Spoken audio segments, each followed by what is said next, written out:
When we imagine the deep past, the default image is usually a T-Rex tail whipping past a smoking volcano. If we compress Earth's 4.5 billion year history into a single calendar year, the first dinosaurs appear in mid-December. Everything that followed crowds into the final weeks. For the 11 months prior, entire dynasties dominated and disappeared before a dinosaur egg was ever laid.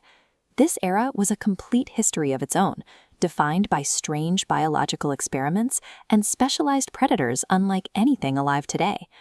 Around 359 million years ago, in the Carboniferous, the planet's terrestrial life was concentrated in tropical wetlands. This environment supported giants, like the 2-meter-long arthropod Arthropleura and heavy-bodied amphibians that hunted fish from the water's edge. While forests spread across the continents, these large animals were biologically tethered to the swamps for moisture and soft vegetation. They lacked the digestive systems to process tough, fibrous inland plants, and as a result, the deep interiors of the continents remained empty of large-bodied life. Terrestrial ecosystems could not expand until animals developed the specific anatomy required to survive and feed independently on dry land. Around 307 million years ago, the climate shifted, making regions drier and fragmenting the continuous wetlands. This change dismantled the dominance of the large amphibious predators. Small synapsids, the lineage that includes the ancestors of mammals, gained an advantage. They could reproduce away from open water and began moving into these new, seasonal environments. This early Permian world saw the emergence of animals like Adaposaurus. It possessed a barrel-shaped torso and dense batteries of teeth specialized for grinding down vegetation. By developing the ability to digest tough land plants, these animals converted the energy stored in inland forests into animal biomass. This conversion of dry vegetation into a food source provided the foundational energy that allowed a true terrestrial food web to exist across the interior of the continents.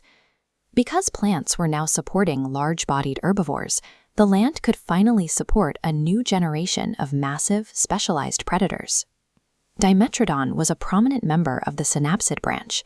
Its skull featured teeth of different sizes, enlarged fangs at the front for seizing prey, and sharper teeth behind them for cutting into flesh. This dental differentiation allowed Dimetrodon to process large terrestrial prey far more effectively than the simpler, uniform teeth of the amphibious hunters that preceded it. By the late Permian, these adaptations became even more extreme. Herbivorous dicynodonts used horny beaks for cropping plants, while Gorgonopsians developed the first saber teeth to pierce thick hides. Biomechanical studies suggest these animals were locked into specific roles. Predators were no longer generalists. They were adapted to hunt specific types of herbivores based on their size and defensive armor. This interdependence marked the arrival of Earth's first fully mature land ecosystem, a highly specialized biological machine.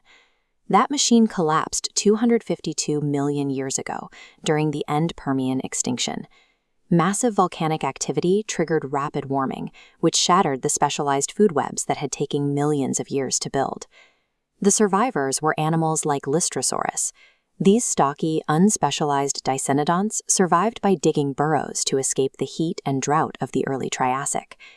These creatures rebuilt the ecosystem through high-volume reproduction and social behaviors, such as using communal latrines, which suggests they lived in groups for protection and stability.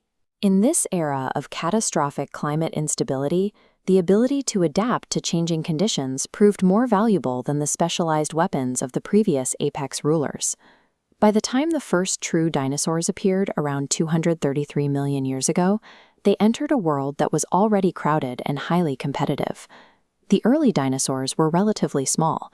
They spent millions of years competing against massive, well-established synapsid herbivores and powerful archosaur predators that still held the top positions. Dinosaurs only rose to dominance after another mass extinction at the end of the Triassic removed their larger competitors, allowing them to expand into the roles left vacant by those dying dynasties. One branch of the older synapsid world continued through this transition. Small synapsids remained in the environment, gradually developing the jaws, teeth, and middle ears that characterize mammals. The complex history of the Permian did not simply vanish. Its survivors persisted through the age of the dinosaurs. eventually giving rise to every mammal alive today, including us.